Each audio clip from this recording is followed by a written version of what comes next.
ont été fermées en 2022. 6700 qui s'ajoutent aux milliers d'autres fermées tous les ans. C'est ainsi que le nombre de lits par habitant a été divisé par 2 depuis 1980. Et l'été dernier, 163 services d'urgence sur 389 ont dû fermer.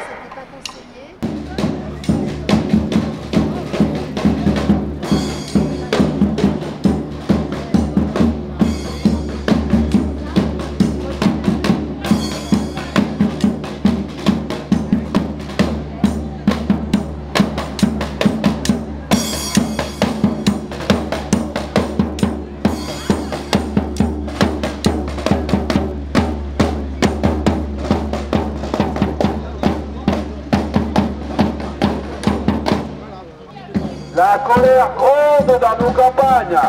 Lactalis va diminuer ses achats de lait au profit de l'Ukraine et de la Nouvelle-Zélande. Quant à l'Union européenne, elle voudrait que 100 000 entreprises agricoles disparaissent. Au profit de qui? De méga structures dans lesquelles BlackRock pourrait investir. Quel est le point commun entre l'apartheid, l'antisémitisme des années 30 et les mesures sanitaires liées au Covid? Les Noirs, les Juifs et les non-vaccinés ont tous été considérés comme une menace sur la santé publique et marginalisés. De plus de 4 ans sont enlevés à leur famille et placés dans des centres où ils n'apprennent que le chinois et la pensée de quand ils rentrent chez eux, ils ne sont plus en capacité de parler à leurs parents. Les femmes qui détiennent sont avortées de force jusqu'à la naissance. Le grand remplacement s'est produit au Tibet. 80% des habitants sont maintenant. Vous avez vu grâce à moi, on change de parcours aujourd'hui. Quelle entreprise envisage de couper des forêts béarnaises pour fabriquer du kérosène soi-disant bio? C'est Élise Énergie avec le projet ICAC. 3 usines sont prévues à Lac, Mourenx et Pardis pour fabriquer de l'hydrogène, du kérosène et du méthanol.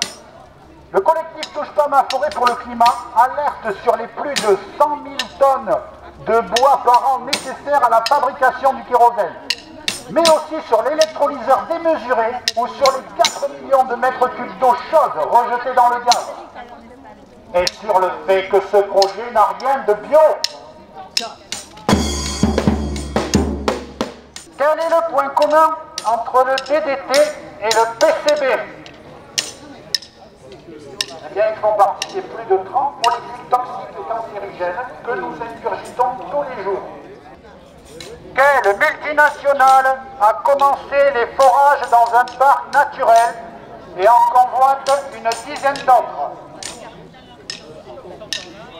C'est Total, au parc national de Murchison Falls, en Ouganda. Cela va priver plus de 10 000 familles de leurs terres et de leurs moyens de subsistance. Sur place, les opposants sont emprisonnés ou subissent des pressions. Et puisque Total investit dans la préservation des forêts, tout va bien.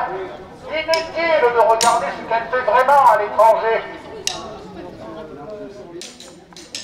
En France, qu'est-ce qui est à l'origine du manque de médecins? C'est le numerus clausus, qui limite le nombre de places en études de médecine. Il a été introduit en 1971 pour limiter les prescriptions médicales, afin de réduire les dépenses de sécurité sociale. Au lieu de taxer les firmes pharmaceutiques pour financer, ils ont préféré limiter l'accès aux soins des êtres humains. Quelle est l'origine de la guerre en Ukraine? Ce sont les propositions d'intégration de l'OTAN et de l'Union européenne. Depuis 1990, les dirigeants russes ont répété que cela ne serait pas toléré. Mais suite au projet d'intégration de l'Ukraine à l'OTAN en 2008 et à l'Union européenne en 2013, le conflit est simple et de 2014.